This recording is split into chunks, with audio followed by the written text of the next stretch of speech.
datang di podcast kita hari ini dengan saya Aurel Febrila yang akan menemani kalian ngobrol santai tapi penuh makna. Dan kali ini kita akan membahas topik yang menarik banget, yaitu tentang retorika, yaitu seni berbicara bukan cuma lewat kata-kata, tetapi bagaimana memengaruhi dan meyakinkan seseorang lewat komunikasi. Nah, di episode kali ini saya tidak sendirian. Saya ditemani oleh narasumber keren saya, yaitu Nuril. Halo Nuril. Halo Aurel. Halo juga buat para pendengar podcast ini. Senang sekali bisa diajak ngobrol di sini. Saya juga senang banget nih. Langsung saja ya kita ke pertanyaannya. Nah, hari ini kita mempunyai 15 pertanyaan seru seputar retorika. Siap nih? Siap banget. Yuk mulai aja. Pertanyaan pertama, Nuril. Sebenarnya apa sih yang dimaksud dengan retorika? Jadi, retorika itu adalah seni berbicara untuk memengaruhi atau meyakinkan dan menggerakkan orang lain melalui bahasa yang efektif. Wah, menarik banget nih. Kalau boleh tahu, dari mana asal kata retorika itu sendiri? Kata retorika berasal dari bahasa Yunani, yaitu retorik, yang artinya seni berbicara atau berpidato. Siapa tokoh yang pertama kali memperkenalkan konsep retorika itu? Tokoh yang terkenal sebagai bapak retorika adalah Aristoteles, seorang filsuf Yunani kuno yang menulis buku berjudul Retorika. Kalau begitu, apa tujuan utama seseorang menggunakan retorika?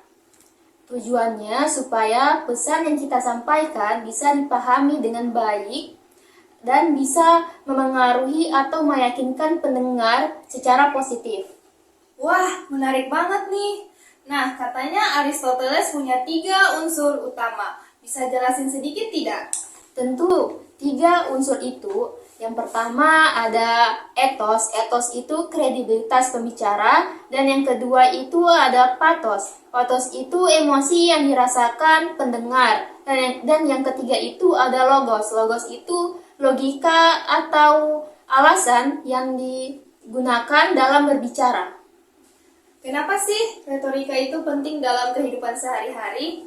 Karena kita semua itu setiap hari berkomunikasi. Dengan memahami retorika, kita bisa berbicara lebih sopan, terarah, dan efektif dalam menyampaikan pesan. Apa bedanya berbicara biasa dengan berbicara secara retoris? Berbicara biasa itu hanya menyampaikan informasi. Tetapi, kalau berbicara secara retoris itu terencana. Tujuannya untuk memengaruhi, meyakinkan, dan menginspirasi pendengar. Nah, kalau dalam dunia pendidikan, bagaimana contoh penerapan retorika itu sendiri? Misalnya, guru menjelaskan pelajaran dengan gaya bicara yang penuh ekspresi dan menarik, dan memotivasi siswa supaya semangat belajar. Nah, pertanyaan selanjutnya, dalam bidang apa saja retorika itu sering digunakan? Retorika sering digunakan di dunia politik, pendidikan, hukum, bisnis, dan juga di dunia hiburan, termasuk podcast seperti ini. Nah, tadi kan kamu sempat sebut etos. Bisa jelaskan sedikit lebih dalam tidak? Etos itu tentang kepercayaan atau kredibilitas pembicara. Kalau pendengar percaya dengan pembicara, pesan yang disampaikan akan lebih mudah diterima. Kalau pathos itu contohnya seperti apa? Contohnya saat pembicara menyampaikan cerita yang menyentuh hati agar pendengar terbawa suasana dan merasa terhubung secara emosional. Bagaimana cara meningkatkan kemampuan retorika kita biar kita bisa berbicara lebih baik? Dengan banyak berlatihan berbicara di depan orang lain, memperhatikan intonasi, ekspresi wajah, dan memilih kata yang tepat untuk audiens kita. Sebagai pembawa podcast nih, apa manfaat retorika buat kita? Wah, banyak sekali. Retorika membuat penyampaian kita lebih menarik, alur pembicaraan lebih terarah, dan pendengar betah sampai akhir. Kadang, orang suka terlihat palsu. pas berbicara.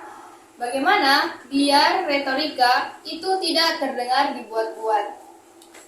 Gunakan bahasa yang alami dan jujur, jangan berlebihan dan sesuaikan gaya bicara dengan karakter pendengar. Terakhir nih Nuril, apa pesan penting kamu tentang mempelajari retorika itu? Pesannya adalah berbicara bukan cuma soal menyampaikan kata-kata, tapi bagaimana membuat orang lain mengerti, percaya, dan tergerak dengan pesan kita.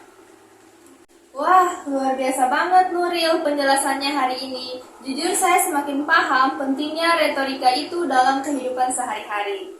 Betul sekali Aurel. Dengan retorika, kita bisa jadi pembicara yang lebih percaya diri dan bisa memberi pengaruh positif lewat kata-kata. Terima kasih banyak ya Nuril sudah berbagi pengetahuan pada hari ini. Sama-sama, senang sekali bisa berbagi di podcast ini. Buat teman-teman pendengar, jangan lupa untuk terus belajar, terus berlatih, dan terus gunakan kemampuan berbicaramu untuk hal-hal yang baik. Bersama kata, kita bisa berpengaruh. See you guys!